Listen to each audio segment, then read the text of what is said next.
ডাকার মানিনি, তাই ডাকিনি। পথ চেয়ে থাকার মানিনি, তাই থাকিনি।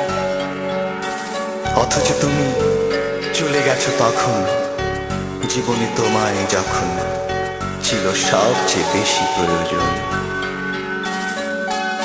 সুখের স্বপ্ন দেখা ভুলে গেছি সেদিন থেকে, যেদিন তোমার চোখে যে দেখি ভালোবাসা নেই। প্রেমের গল্প লেখা ভুলে গেছি সেদিন থেকে, বুঝে গেলাম তুমি সুখে আছো নিজেকে নিয়ে। অথচ তোমার